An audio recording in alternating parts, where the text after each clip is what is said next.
If you ask any die-hard fan of historical fantasy, they will tell you that the summer of 2019 was defined by one massive cultural phenomenon. It was an era where two actors transformed a niche, ambitious production into a global juggernaut that shattered streaming records, dominated international headlines, and permanently altered the landscape of Asian television. For years, media outlets have obsessively dissected the promotional tours, the endless behind-the-scenes video clips, and the electric public dynamic that made those 50 episodes feel less like a scripted show and more like a real, living connection captured on camera. But while the public was busy analyzing every smile and shared look on press stages, something far more intense, exhausting, and secretive was happening during those grueling months of production. The real story isn't about what was shown to the world. It is about what Wang Yibo Xiao Zhan deliberately chose to bury: the physical toll, internal conflicts, and strict industry silences that both actors flatly refused to talk about long after the cameras stopped rolling. If you think you know everything about how that legendary series came to be, you need to clear your schedule, sit tightly, and prepare yourself for a deep dive into the hidden reality, because the unvarnished truth behind what they kept secret is finally coming into focus. To understand the sheer weight of what both men were carrying, you have to strip away the polished fantasy of cloud recesses and look at the brutal reality of Hengjian World Studios and the remote locations in Guizhou during the summer of 2018. The public sees the stunning silk robes, the flawless long hair, and the graceful sword fights set against dramatic mountain backdrops. What they never saw was the physical nightmare unfolding behind the camera lens. Guizhou and Hengjian in midsummer are notorious for stifling, oppressive heat waves, with temperatures routinely soaring past 40 degrees Celsius. Both actors were forced to work up to 18 hours a day trapped inside 4 to 5 heavy, non-breathable layers of traditional costume, completely drenched in sweat from sunrise to past midnight. While fans marveled at how composed Yibo looked as the serene, cold-mannered noble, almost nobody knew the intense physical agony he was silently enduring under those robes. The heavy leather headbands, wrapped tightly around his forehead for hours on end, caused excruciating, persistent migraines that left him nauseous between takes. Because his character required an absolute, immovable posture with minimal facial expressions, Yibo had to maintain a rigid physical tension for hours while wearing heavy wire harnesses that dug directly into his spine. Industry crew members who worked on the set quietly revealed that Yibo suffered severe muscle spasms and back injuries from the wire work. Yet, whenever reporters pressed him in subsequent interviews about how tough the physical training was, Yibo brushed it off with short, indifferent answers, refusing to play the victim or leverage his physical pain for public sympathy. He kept the real extent of his injuries completely locked away, viewing the pain as a private price he had to pay for his craft rather than something to broadcast to the world. Xiao Zhan's hidden struggle was equally intense, but it took a heavy emotional and physical toll that nearly broke his health entirely. Playing a character who undergoes a devastating psychological descent required him to dive into extreme, emotional dark places day after day. What the public never realized was that during the filming of the most emotionally draining sequences, including the iconic, heartbreaking scenes where his character loses everything, Xiao Zhan was physically collapsing off-camera. He suffered from severe throat inflammation, chronic exhaustion, and hidden physical injuries that required late-night hospital visits for 4 drips after wrapping 18-hour shoots, only to wake up at 5 in the morning to do it all over again. There was a specific night, during the filming of the cave sequences, where Xiao Zhan was required to shoot in freezing, dirty water for hours while already running a high fever. Off-camera, he was coughing so hard he could barely catch his breath, huddled under thin towels while production assistants scrambled to keep him warm. Yet, when paparazzi photos leaked showing him near a hospital ward, his team issued standard neutral statements, and Xiao Zhan himself never mentioned the incident in interviews. He consciously chose to hide the full physical toll, because he was terrified that if the public knew how much he was suffering, it would divert attention away from the character's story and turn the focus onto his personal misery. Both lead actors made a silent, unwritten pact on set. No matter how brutal the conditions got, no matter how many times they collapsed from heat exhaustion or pulled muscles during stunt work, they would never complain to the media or use their pain as a marketing tool. Beyond the brutal physical toll, there was an even bigger secret brewing behind the scenes, a quiet, constant battle against corporate interference and changing script demands that nearly derailed the production entirely. When shooting first began, the project was operating under immense external pressure. The original source material was highly controversial and faced strict regulatory oversight, leading to massive panic within the production executive team. Early on, studio bosses and investors were terrified that the story wouldn't pass broadcast guidelines, prompting sudden, chaotic script rewrites that threatened to alter the core dynamic between the two main characters. Insiders from the writing team reveal that there were moments early in production where sudden script pages were handed to Yibo and Xiao Zhan that completely diluted their characters' bond, introducing forced side storylines and artificial romantic subplots with secondary characters just to play it safe for television censors. What the public was never told is that both Yibo and Xiao Zhan quietly fought back against these changes behind closed doors.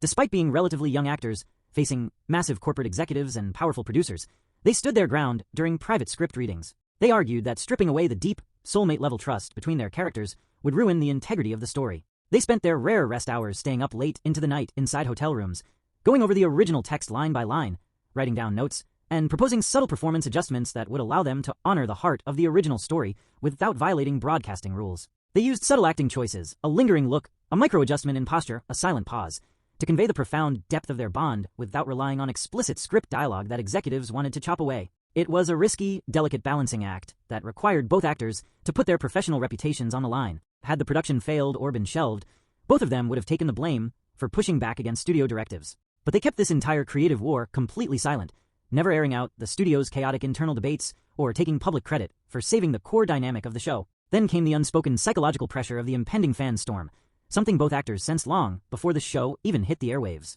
While filming in those isolated mountain sets, away from the rest of the world, Yibo and Xiao Zhan formed a tight creative bubble. But as the production wrapped and the massive promotional machine kicked into gear, corporate strategists and PR firms stepped in to turn their genuine camaraderie into a commercial goldmine. Every interview, every joint appearance, and every behind-the-scenes video clip was meticulously calculated by media teams to maximize fan engagement, generating millions of dollars in merchandise, corporate sponsorships, and fan club subscriptions. Behind the scenes, both actors realized they were being pushed into a giant, uncontrollable media funnel. They were fully aware that the intense, obsessive fan culture being built around them was a double-edged sword, one that would bring them unprecedented global fame, but would also inevitably destroy their ability to exist as normal colleagues once the show ended. They saw the writing on the wall months before the public did. They knew that the moment the show finished airing, the corporate machine that built them up would force a sharp, cold separation to protect their individual commercial value and satisfy different corporate sponsors. During their final joint press tours and fan meetings, behind those bright, charming smiles and playful stage banter, both men were carrying the quiet knowledge that their shared professional era was coming to a forced, permanent end.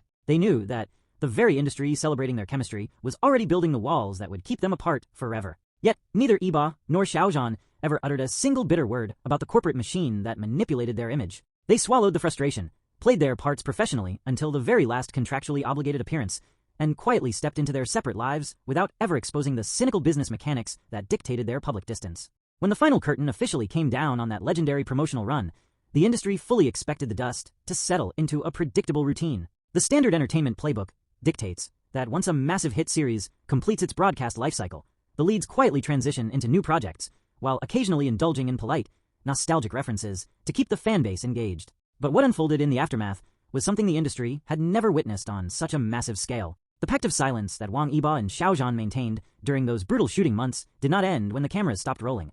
Instead, it evolved into an absolute, impenetrable vault that transformed their shared past into a subject of immense, high-stakes industry tension. Behind the closed doors of major production houses, executive suites, and talent agencies, the silent dynamic between the two stars created an unprecedented puzzle. Powerful producers, eager to capitalize on the historical commercial success of their pairing, put forward astronomical offers for a second collaboration. We are talking about custom-written film scripts, blank check budgets, and joint brand endorsements that could have shattered financial records across Asia. Yet, every single proposal was met with the exact same unyielding response: complete, polite, and absolute refusal. What the public didn't know was that this wasn't a bitter refusal or a calculated negotiation tactic to raise their quotes. It was the direct, logical continuation of the choice they made back on that scorching set in Guizhou. Both men had witnessed firsthand how the corporate machine attempted to dissect, commodify, and manipulate their genuine artistic efforts. They saw how every shared line, every quiet moment of physical exhaustion, and every creative compromise they fought for was being packaged into a relentless content factory designed to generate endless internet friction and commercial profit. Accepting a reunion project, no matter how lucrative, meant stepping right back into that dangerous meat grinder. It meant allowing room for executives to dilute what they had suffered so deeply to build, turning a once-in-a-lifetime creative struggle into a cheap, repeated gimmick. They chose to protect the absolute sanctity of what they had endured by locking it away permanently, refusing to let the industry turn their blood, sweat, and physical pain into a recurring commercial brand. As the years began to stack up and both actors carved out wildly different paths at the pinnacle of the entertainment hierarchy, the pressure from external forces only intensified. Media networks, documentary filmmakers, and high-profile interviewers tried every psychological trick in the book to get either Yibo or Xiao Zhan to break their silence. During live broadcast interviews, journalists would suddenly slip in subtle, unscripted questions about those summer months, hoping to catch them off guard and extract a moment of raw emotion, nostalgia, or regret. But the discipline both actors developed during their grueling shooting schedule held entirely firm. Whenever the topic was brought up, Yibo's response was always razor-sharp, brief, and completely devoid of sentimentality, attributing the success strictly to the collective effort of the entire crew before instantly steering the conversation back to his current film work or motorsports. Xiao Zhan, on the other hand, handled the prodding with graceful, impenetrable diplomacy, acknowledging the project as a valued step in his early professional development while firmly drawing a line that kept his private memories completely out of reach. Neither of them ever slipped Neither of them ever offered a single crumb of backstage gossip, a complaint about the brutal physical conditions, or a private detail about their personal dynamic. They treated that chapter not as a publicity asset to be mined for continuous attention, but as a sacred, closed book. This relentless, shared silence had a profound psychological impact on the industry around them. In an era where celebrities routinely air out grievances, leak behind-the-scenes drama, and use past struggles to farm public sympathy, the quiet dignity maintained by both Yibo and Xiao Zhan became a terrifying standard. It frustrated corporate managers who couldn't monetize their memories, it bewildered paparazzi who couldn't find a single crack in their stories, and it forced the entire media landscape to respect a boundary that was built entirely out of self-control and mutual professional respect. Behind the scenes, crew members who had suffered alongside them in the heat of Hongdian watched this quiet standoff with deep reverence. They remembered the nights when Xiao Zhan was running high fevers under heavy robes, and the days Yibo pushed through severe spinal spasms without complaining to the director. They knew that the silence wasn't born out of cold indifference or secret animosity, but out of a profound, shared understanding of what it actually takes to survive at the absolute top of a ruthless industry. When you have bled for a piece of art, when you have stood side by side in the dark fighting corporate executives to save the soul of a story, you don't need to parade those memories around for public approval. The work itself remains, while the pain and the bond required to pull it off belong exclusively to the people who were actually there in the dirt. As time moves forward, that summer of 2018 recedes further into television history, but the legend of what they kept secret only grows more powerful. By refusing to exploit their past, by remaining completely silent about the brutal physical toll and the corporate battles fought in the shadows, Wang Yibo and Xiao Zhan did something extraordinarily rare in modern pop culture. They preserved the magic. They allowed millions of viewers around the world to keep loving the story without polluting it with the harsh, messy reality of the corporate machine that tried to consume it. The door remains firmly,